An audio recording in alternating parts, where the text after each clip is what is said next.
AP నుంచి కొత్తగా రాజ్యసభకు వెళ్లేది ఎవరనే దానిపై సస్పెన్స్ కొనసాగుతోంది. ఇప్పటికే జనసేన అభ్యర్థిగా లింగమనేని రమేష్ ను ప్రకటించింది. ఇవాళ లింగమనేని రమేష్ నామినేషన్ దాఖలు చేయనున్నారు.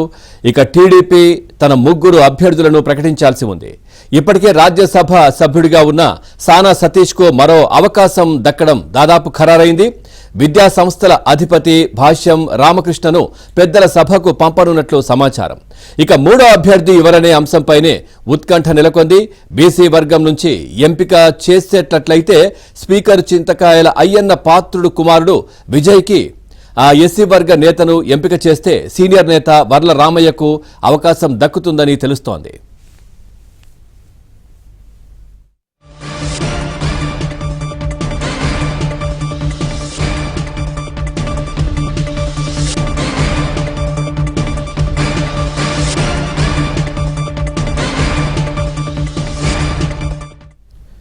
ఇదే విషయానికి సంబంధించి మరింత సమాచారాన్ని మా ఏపీ బ్యూరో చీఫ్ రామారావు అందిస్తారు. Rama Rao, good morning. పూర్తి డీటెయిల్స్ ఏంటి? Very good morning Pawan. Rajya Sabha అభ్యర్థుల ఎంపికపై తెలుగుదేశం పార్టీ కసరత్తు తుది దశకు చేరుకుంది పవన్. ఇప్పటికే 16 నెలల పాటు ఎంపీ పదవి చేసిన గతంలో మోపిదేవి వెంకటరమణ రిజైన్ చేసిన స్థానంలో సానా సతీష్ కి అప్పట్లో తెలుగుదేశం పార్టీ ఎంపిక చేసింది. అయితే ఆ సానా సతీష్ 16 నెలలే రాజ్యసభకు పనిచేయటంతో ఆయనకు క్యాస్ట్ కూడా కలిసి రావడంతో సానా సతీష్ కు మళ్ళా అవకాశం ఇవ్వాలి అని టీడీపీ హైకమాండ్ భావిస్తుంది. ఎందుకంటే జనసేన కూడా వేరే సామాజిక వర్గానికి చెందిన లింగమనేని రమేష్ కి ఇవ్వటంతో సానా సతీష్ కి ఇక్కడ కలిసి వచ్చింది అని చెప్తున్నారు. అందువలన కాపులకి ఇక్కడ అవకాశం కల్పించాలి, సానా సతీష్ కి కంటిన్యూ చేయాలి అని టీడీపీ హైకమాండ్ భావిస్తుంది అని సమాచారం అందుతుంది. అదేవిధంగా భాషా విద్యా సంస్థల అధినేత తెలుగుదేశం పార్టీ ప్రతిపక్షంలో ఉన్న సమయంలోనూ ఆ తర్వాత పార్టీ అధికారంలోకి వచ్చిన తర్వాత కూడా పార్టీ కోసం అన్ని రకాలుగా సహాయం చేసి పార్టీ బ్యాక్ ఆఫీస్ లో కూడా క్రియాశీలక పాత్ర పోషిస్తున్న భాషా విద్యా సంస్థల అధినేత భాష్యం రామకృష్ణ పేరుపై పార్టీలో ఏకాభిప్రాయం వచ్చింది.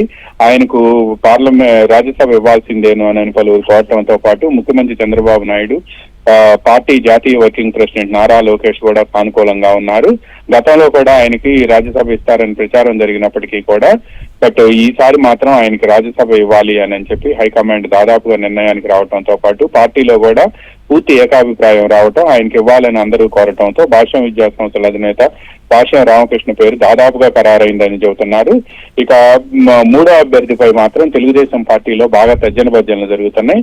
బీసీకి ఇవ్వాలా, ఎస్సీకి ఇవ్వాలా అనే అంశంపై కూడా తర్జన భర్జన జరుగుతుంది.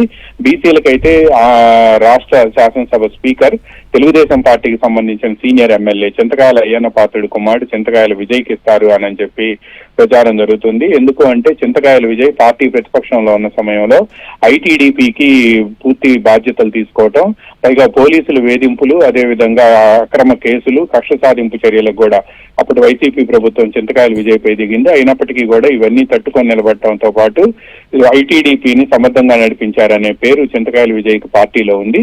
అందువలన ఉత్తరాంధ్ర ప్రాంతానికి చెందినవాడు కావటం అదే భాష్యం రామకృష్ణ, సానా సతీష్ కోస్తాకి చెందిన వాళ్ళు కావటంతో ఉత్తరాంధ్రకు అవకాశం కల్పించినట్టు అవుతుంది అని చెప్పి కూడా పార్టీలో ఒక వాదన బయలుదేరింది.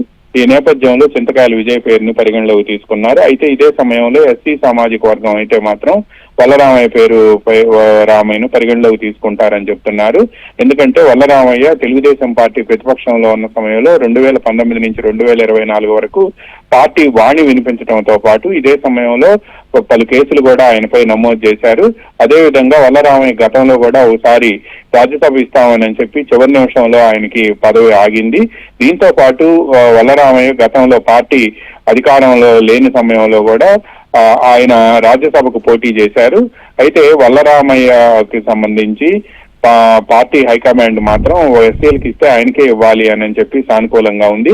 అయితే ఇది ఎస్సీలకు ఇస్తారా, బీసీలకు ఇస్తారా అనేది మాత్రమే హైకమాండ్ తేల్చుకోవాల్సి ఉంది. సహజంగా ముఖ్యమంత్రి చంద్రబాబు నాయుడు ప్రాంతాల వారీగా కూడా చూస్తారు. ప్రాంతాలు, కులాలు వీటన్నిటినీ కూడా ఈక్వేషన్స్ ని పరిగణలోకి తీసుకుంటారు. ఈ సమీకరణలు పరిగణలోకి తీసుకున్న తర్వాత వీళ్ళిద్దరిలో అటు చింతకాయల విజయ లేకపోతే ఇటు వల్లరామయ్య ఎస్సీయా బీసీ అనేది తేలితే దీనికి సంబంధించి తుది నిర్ణయం తీసుకునే అవకాశం ఉంది. ఈ రోజు సాయంత్రం లోపు ఇది కూడా ఈ ముగ్గురు అభ్యర్థులది కూడా ఫైనలైజ్ అవుతుంది అని చెప్తున్నారు.